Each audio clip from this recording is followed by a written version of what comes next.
Hello, I'm recording this on Christmas Eve, where I am right now. I don't think I'll put this on the internet on Christmas Eve, but currently Christmas Eve I got out of work a couple hours ago. I was originally just working a 5 hour, 6 hour shift, but they need people, so I picked up till 6 p.m., which is when we closed. Although we still shop, I work in a retail store, we still have people who just didn't want to leave, I guess, I don't know. But that was my day. My work's it's like a chain store. They go all out buying food for their employees. If they advertised how much they feed their employees, I feel like there'd be people applying to work there simply just for the free food. They have fridges in the break room that they would restock. They'll have a list. You can write foods you want within reason, and they'll buy it for the employees. And it's supposed to be just on weekends, but it seems like every other shift I work plus the weekends they buy full on food. They'll do order catering, or not catering, but takeout, a bunch of pizzas, but it's not just pizzas. They get charcuterie boards. So they had a yogurt parfait, yogurts, granolas, fruits, honey, other toppings, and they always get some sort of dessert on top of that, and sodas, the big liters and stuff.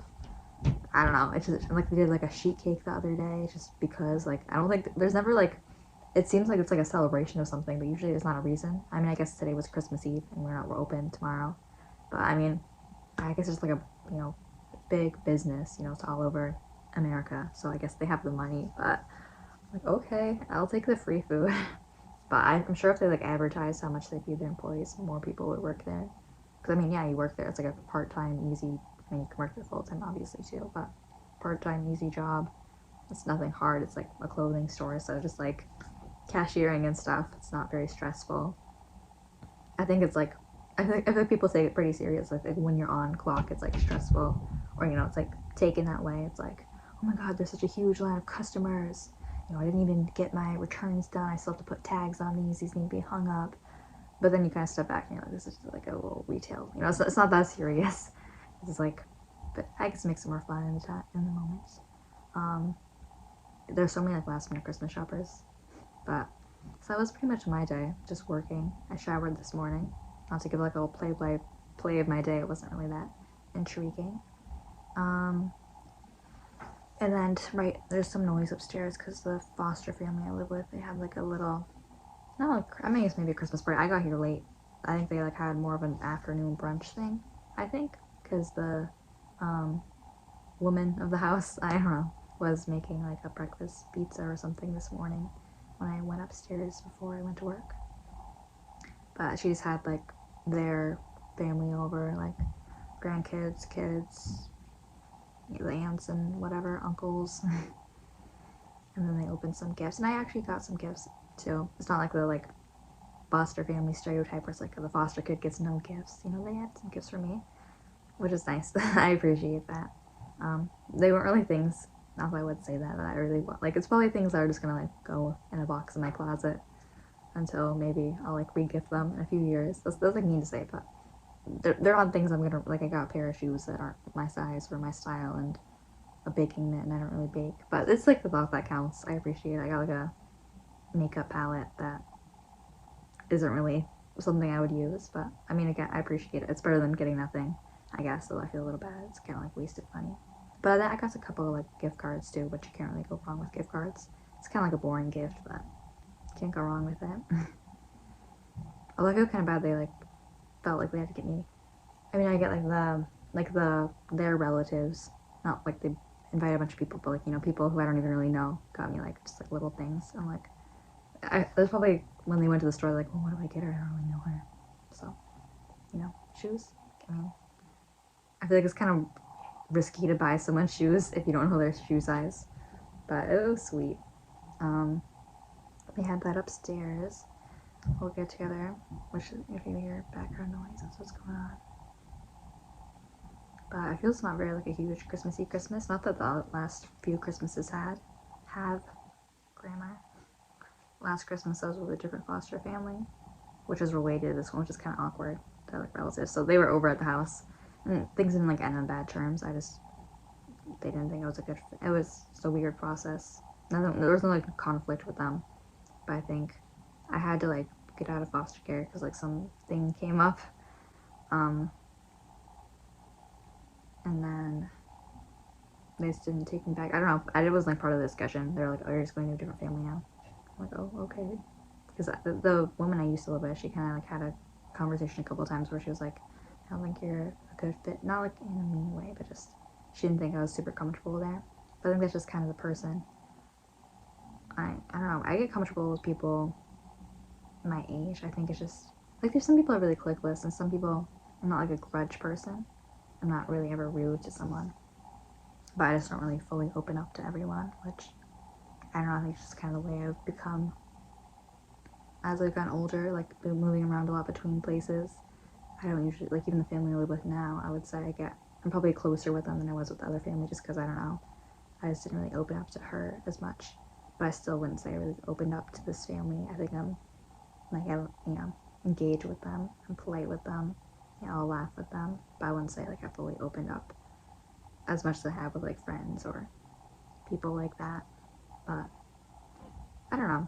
It doesn't really bother me though. I don't think it really bothers them, so it's not like a pressure I have. I feel like with the other family I was with, I was like they felt kind of pressured to make me open up, which again I didn't really mind or anything. Like it didn't bother me, but I think it bothered them more than it bothered me. And I don't know. They also had like kind of a more rowdy home life, like not like bad, but just like they had their own kids, biological, and like that took a lot of time. I think just like it wasn't convenient. I mean, that doesn't really clock out either because they have like two more foster kids in their house now who I think are more time consuming than me. But I think those ones are kind of more social, and like I wouldn't say I'm like an introvert. I would say I'm like in between. I think it just depends on the people, but it doesn't really matter. And then the Christmas before that, I was in the ER. That was like when I was between shelters and didn't really have. That was like I just got out of a group home because I wasn't eligible to be there. It was like kind of weird. I was only there for a couple days. So then they drove me to the ER, not because there was anything wrong with me or because I was like a mental health crisis or anything, but just because they didn't have somewhere to be. I think it was my idea. I think I said, because I don't know, I didn't want to like run away from there. I didn't want to like seem like I don't want like to run because I'm still a minor, but if I like ran away from a group home, I'd be like, oh, she's crazy. We're gonna send her to some crazy place. So I didn't really want that record. Also, I was like somewhere I didn't even know the area. It's like same state but different. I don't know. I didn't have like a phone or anything. I just didn't feel like running away. I was kind of tired at that point. Not that I don't know. When I was like younger, I was like not crazy, but I really ran away from home before I got into like foster care and stuff. So something I could have, like it would have made sense in my like story, but no. I think I just said they weren't going to keep me, so I said I'm just trying to be ER then. And I was there for a couple months, and that was not Christmas. And the Christmas before that, I think I was also in hospital because I had nowhere to be at that point. That was before I started going to shelters. And then I think Christmases before that, I was just with my biological family. So yeah, it does. I don't know. It feels weird. I'm just like nice normal Christmases, so I don't really have a standard. My childhood Christmases were just like with a family, like at home, and then I had those like kind of funky years where it was like it wasn't really Christmas. So I think since then, I think my life is just like kind of divided and like shatters. That's like dramatic, but it's like life before things got like messed up with my biological family, and then like the time when I was like in hospitals and shelters, just kind of trying to find a place to stay, like hopping around, and then then foster care. I guess it's like a separate, it's like 3 chunks. I guess 4. There was like hospitals and shelters, and then there was a little area where I was staying with a different family, which was like kind of the most like emotional part I feel like of my life so far, as far as just like emotions. I don't know. I feel like that kind of made me more detached and like kind of caused me not opening up as much with other people. Like a little analyzation of myself right now, I guess. Because like when I think of like, I think this is most people. I think most people, once I'm still like a child. I'm still in my childhood, younger childhood. I think most people, regardless of what they've been through, kind of disassociate at least a little with like their younger self. Like if you think of yourself when you were 8 or 6, it probably seems like a lifetime ago, because it was a long time ago. So you know, I don't like I feel like when I think of those memories, it doesn't really feel like me. I mean, I know it's me, but you know, it's not like only the last couple years really feel like it's been me, because that's just like I'm more in a more similar mindset, because obviously I wasn't thinking how I am now when I was like 8 years old or 6 years old. 6 years old. I think that's everyone. I would assume so. I would think it's not like I'm like literally don't think that's me. Like I'm not like I literally don't think it's me. But you know, it's like I just don't associate with that. Which like that's like it's not me being like oh weird. I think it's just like a normal thing. I would hope most people don't feel like they are in the same mindset they were when they were that young. When they're older. But I feel like just like that big middle chunk, like when I was in shelters, in hospitals, that really just like it's like a straightforward line, like oh this is when my life like drastically changed, and like I relate to like that part onward, and everything before that just feels like a different life. And I don't really ever like get memories from that chunk as much, or like think of it on like a day-to-day basis. And I feel like I hate like when people say like or like when people are like, oh, I'm not a child anymore. Like I think I still am a child, still in my childhood. I think people even say, you know, you're still in your childhood, in your early adolescence, or you know, still in your adolescence, I guess. But I feel like it's like kind of different area of my life. I don't know. I was just thinking about that the other day. I've been having like really, I feel like every time before I go to bed, like when I turn my lights off and just lay down, I just like think about that's just like how I fall asleep. I don't know what most people think about when they fall asleep. When I do, I just lay down and start like thinking about like my life and what I want my future to be until I fall asleep. And I don't even remember when I wake up. I don't remember like falling asleep. I think I just like ponder in my head until I fall asleep. But I don't know what most people think about. I don't know if anyone actually like counts sheep or anything. I remember trying that when I was little, but I really never had many sleep issues, which I'm grateful for. I know it's like a big thing a lot of people I know struggle with. And usually I can fall asleep. I'm sure I've had little chunks of my life, but lately it's been good. The last couple of years it's been good. It's probably also just like a symptom of having a stable living situation now. Oh, I watched a movie the other day, which I don't do too often. It was Everything Everywhere All at Once, which I feel like it's weird. I mean, not I don't usually watch a lot of like big movies when they come out, but like that's kind of one that's in my genre of movies I like. I didn't watch it when it came out. Well, that's because during that time I was like my era when I was away in shelters and stuff, so I wouldn't have been able to watch it regardless. But I didn't. It came out like 2022, 2023, and watch it when it came out. I remember like hearing about it. I didn't really know what it was about. I actually really enjoyed it. I don't watch a lot of fiction movies, but that was really good. I was also like a little stoned when I watched it, but it was very like that was a good message. I don't know. It was good, better than I thought it would be. Probably one of the best like fiction movies I've seen in a long time. I feel like I've heard a lot of people say they didn't like it. It was like I could see how it could be kind of confusing, but I kind of like that. It didn't make you bored. I don't know. I'd recommend it. I think that's like kind of a topic I think about sometimes is how little decisions can really change your life. Like a big part of the movie, not to like spoil it, but just like the concept, just about how like little things is kind of like the butterfly effect. That's like not the main message. The main message is like power of family and stuff and love and kindness.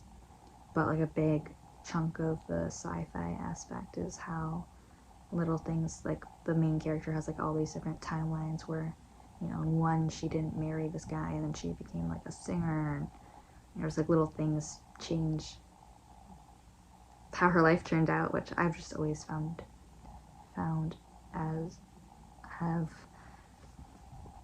perceived as an interesting concept. I like movies that are about that topic. There probably are a lot of movies about that topic, but I haven't watched that many. Those are the kind of fiction movies I'll watch. But I thought it was kind of like the action was really good. I don't know, maybe I was just like feeling paranoid, but it was kind of scary. It wasn't scary, but it was like I was on edge. Whenever the lady, the like tax, I don't know what's called, tax lady person, whenever she like was chasing the main character, that always put me on edge. I was like, oh my god, that's scary. good acting. But that was a good movie. That one made me think a little. I think the only part that was like a little cringy is just like I think the message like of the daughter. I think it was cool, funny. Like they had the teenage daughter be like I guess I am kind of spoiling it now, but like the villain, or like she took the form of a teenage daughter, and she was like, kind of like that existential teenage dread, like, oh, everything's worthless, no matter what we do, blah blah blah. And I thought it was like kind of because like it kind of made you take it less seriously because it was like a teenage girl. But I also thought it was good because like that's just kind of like a lot of people have those ideas as like a teenager. So I thought it was like something that I feel like a lot of people would judge as cringy. But I thought it was also just like, I don't know, it's still a relevant message and stuff. I feel like whenever I watch a movie, I like Google or like watch videos of people's reactions to it. I don't know why. Not like in a way, I guess maybe it does shape my opinion a little bit, but I just like knowing what people think about things I enjoy or things I don't enjoy. I don't like fully let it influence me, but I just like to have a standing, like, oh, what do other people say about this? Even if it's not like the most popular opinion of what everyone thinks about that thing. I was like thinking or like knowing what some other people are saying about it. Same with music. When I was like younger, I would love to just go on YouTube and watch like people react to my favorite music artists. There's like tons of YouTube. I don't watch that now. I really don't watch too much stuff because I try to like spend my time doing more useful things. No offense, like not that I never watched things, that'd be a lie, but I try to spend more time doing things instead of just consuming. But I would love to watch when I was younger and didn't really have any passions or goals in life. Just watch videos of people reacting to like artists, like first time ever listening to blank or whatever. Where like I liked 21 Pilots when I was younger. Like 9, 10, 11-ish, maybe, I don't know. I'm not good at remembering those specific years. What else did I like? Poppy. Like her metal stuff. It was so random. I don't know like why I randomly got to like metal ones. I really wasn't, but there's one female artist named Poppy who has pop stuff, but then she like during the time I was listening to her went to like metal and rock but I don't know, it was kind of funny. I would just be like walking around school with like this lady screaming in my ears when I had headphones on. And I also liked, I think Bright Eyes. I still love Bright Eyes. I think it's funny. I like started listening to them pretty young, and I still count them as one of my favorite bands. But I remember I started getting into Bright Eyes, Flat Sound, who I still, if I'm feeling like really depressed, I'll listen to some Flat Sounds. Like normal music, like Billie Eilish, Melanie Martinez. I think that was like normal. A lot of people in my school were listening to her. Didn't have a huge Taylor Swift fan. I feel like she got like her second wave of fans like a couple years after I was that age. I remember suddenly it was like everyone's listening to Taylor Swift again. It went from like being like in elementary school, middle school, where all the girls were like, oh, Taylor Swift, I don't like Taylor Swift, she's too pop, she's too girly. And then there was like, I don't know what happened, but everyone started liking her again. Which I think I appreciate Taylor Swift. I think she's done a lot for like the music industry. I don't like go out and listen to her a lot, but sometimes I'll listen to her. I don't have any issues with her if she's playing. Like I prefer her to some other music, I wouldn't hate if Taylor Swift was playing on the radio or something like that. I'll still keep it on. Or if someone else wants to listen to Taylor Swift, I'll be like, oh yeah, hell yeah. But I don't usually go out of my way to listen to her. But I just remember suddenly like everyone I knew started liking Taylor Swift again. I was just like, oh, I don't know what happened. I think she released, I don't remember what album she released. I think it was like the new, when she started doing like the re-releases, like the Taylor's versions. But suddenly everyone was into her again. That was in my circle, my age range at the time. I haven't read a book in a while. I don't really feel like I want to. Like sometimes, I feel like usually when I'm not content with my life is when I consume a lot of movies and books. Because I think it's like a good escape one. Not to say, I don't think that's true to everyone. I don't think anyone who's actively consuming a lot of books or movies or shows, I don't think that means that they're not satisfied with their life. But I think for me, that's kind of like a signal that I'm not feeling content. Because if I'm watching movies or shows or books, reading books, it's like that means I feel like that's the most productive thing I can do.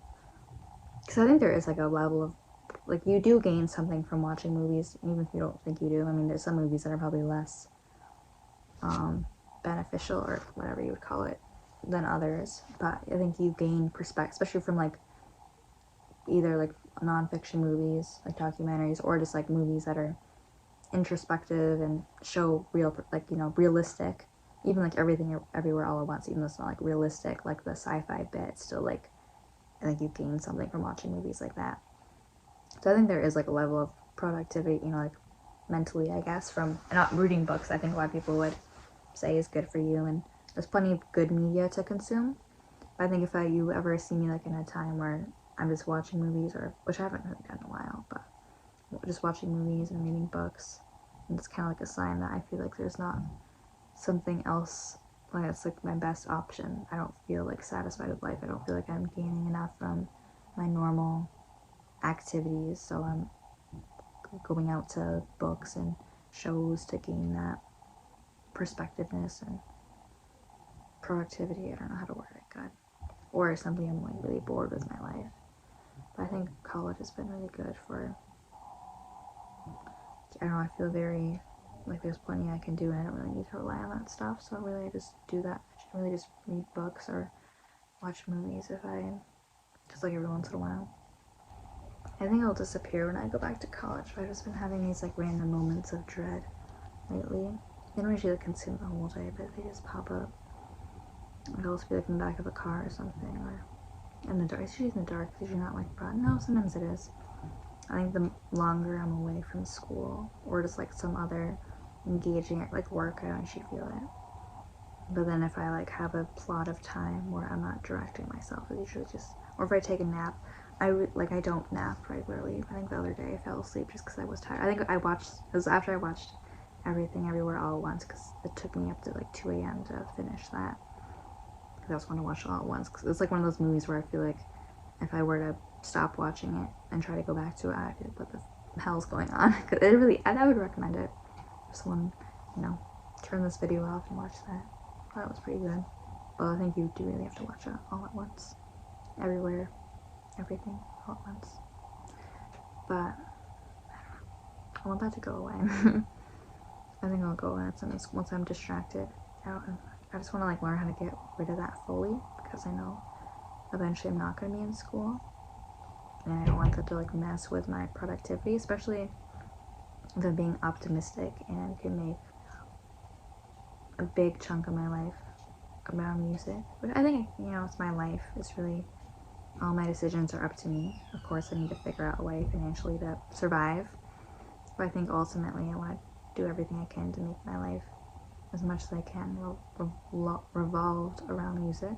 Unless, of course, I change my interest, which I think I'm pretty, and have been pretty into music for a while. I mean, it was not like I'm signing a contract now. If I ever wake up one day I'm like, oh, I actually hate music, or, you know, actually I love baking or something random like that, then, you know, I'm not gonna hold myself to it. But just imagining my future and how I want to pursue music. Where was I going with this?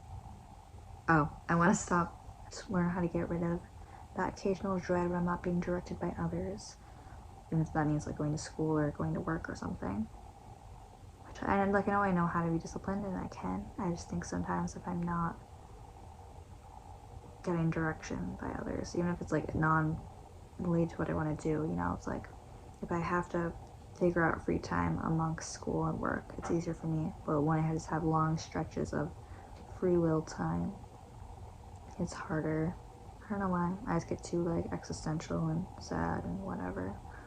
Taking naps is like terrible, because if I take a nap I feel like crap after, because I feel like I've wasted so much time, which is so silly. Like I'm wasting time when I'm sleeping at night. Like I could argue the same thing. Well, I shouldn't say that, because I'm gonna stop sleeping at night and then I'm gonna go turn into a crazy person who doesn't sleep at night or in the day. Because if I like think too much about that, I think I'm wasting time by sleeping, even though I know that wouldn't be a healthy mentality. Which is why I try not to think about the hours I don't like hearing the statistics that we spend like this percent of our life sleeping. Like, that disgusts. I'm like, oh my god, there's so much life we miss because we're sleeping. Like, don't tell me that, because then I'm gonna like get like an addiction to some pills that keep me awake or something like that. Then I'm gonna turn to a coffee and fiend.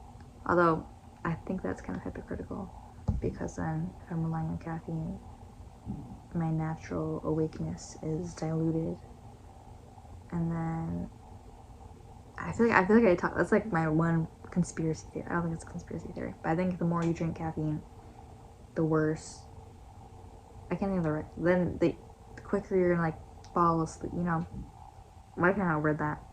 The more you rely on caffeine, the like less your body is good at staying awake, because you rely on the caffeine.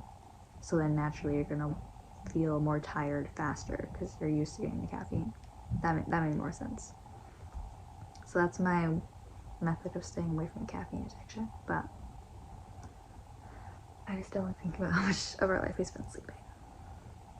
But then it's like, if I have all this free time, then I feel the dread stuff. So I just need to figure out how to get rid of that and just stay motivated for long chunks of time without feeling dreadful. It's not even like I, start watching movies or playing video games or something. I just like sit there and I'm like think about stuff like comparison, like progression. I think I was thinking about like ages, or hate thinking about it. This person did this by the time I was this age. It's so stupid because while I'm like being in my dreadfulness or like comparing myself to someone else, like that's contributing to wasting time, which is like where the root of it comes from usually. So it's like I'm wasting time by doing this, I'm wasting time worrying about wasted time. It's counterintuitive. That's just how my brain works sometimes, I guess. I'm gonna stop recording because I think my brain is just going in circles back to I want to be doing something right now. Whether that's more singing practice or back to piano. I was trying to learn Vienna by Billy Joel the other day on piano. It's not too hard. Like, I know I could learn it if I put the time into it. Like, the only hard parts is like the little, like the intro, then there's like that little middle part where it's like piano. But like usually it's just a bunch of chords that repeat like every 6 or something like that. So I know I could learn it. I've pretty much gotten down my second song on piano. The first one I learned was pretty easy. It was just chords. And I learned kind of a more tricky one. So maybe I'll lock in and learn the Billy Joel song, or maybe I'll go back to singing practice. So I always feel like it's not the best idea to do that at night. Not because I'm too loud, but because I'm too quiet. I think it's not great for my voice to practice quiet singing. I mean, you would think it's not terrible, but I think it kind of reinforces me singing quietly, which is like a habit I'm trying to break at school and stuff, because that's like what my vocal teacher says, that I sing too quietly, I'm not great at projecting. So I think me practicing in my room trying to be quiet because people are sleeping is like kind of negatively reinforced. It's making it harder for me to sing loudly when I can, because it's not like I'm shy and I'm like not wanting to sing loudly. I think it's just like hard because I'm not used to practicing that way. I know they make like boxes you can sing into, like belt boxes or something like that, but I also don't want to invest. I like invest, like I should maybe invest more money in myself, but also at the same time I love saving money. Like, I got a gift card to like a coffee shop today, like a Christmas gift. I'm like, I don't think I'm gonna spend that. To be fair, it is like a local coffee shop, so like I got like a Dunkin' gift card months and months, like a year ago. I think it was last Christmas. I still haven't spent it because I've kind of made the rationale like, oh, what if when I'm out of foster care, I need food. Dunkin' sells food, but the gift card I just got, so like a local coffee shop that doesn't sell food. And then if I leave this small town when I'm 18, then it would be kind of useless because that coffee shop doesn't exist outside of this town. So maybe I'll actually use that one. I'll probably use it during college. Because I don't have my own car yet. Probably like a day when I have a break between classes. I still have to see how my schedule plans out. But I'll probably keep it in my backpack. And then if I have a chunk, I'll be like, oh, hey, I have a gift card to this coffee shop. And then give that person, because it's like a popular coffee shop, I'm sure. Like, I'd probably treat the other person. Then it's like $15 on it, which is like only 3 coffees, really. Probably maybe just like 2, and then like a small one, I don't know. But yeah, it'd feel kind of rude if I asked someone who had a car to drive me to a coffee shop and then not buy them a coffee with that gift card. So it probably be like one trip out of it, and then I'll have a couple of dollars left on it because coffees are expensive now. Or I wasn't around years and years ago, but from what I've heard, they're more expensive now. From what I know about prices going up. But like me someday, so maybe I will use that one. But in general, if you give me a gift card, I probably don't really spend it. Unless it's like on something specific, like a makeup gift card to a makeup store. I don't really rationalize saving that one as much because I know that's not probably gonna like save. I don't know. If it's like if it's a place that like has food and it's like a chain that's all across America, or at least a big chunk of America, I usually save those because I'm like, oh, what if I'm starving in the future? Not that I'm like trying to manifest that I'm gonna be broke and starving, but you know, that's just, I feel like saving them. But if it's something like, you know, a makeup store, a local coffee shop that's not gonna exist, or if it's like, you know, clothing online thing, if it's like specific and not full of useful things, then I might use it. I'm not saying I don't want useful gift cards. That's just how the reality. I'm probably not gonna spend the other ones for a while. Alright, I'm gonna stop talking now. Good night, good morning, whatever time it is. Have a good day or night.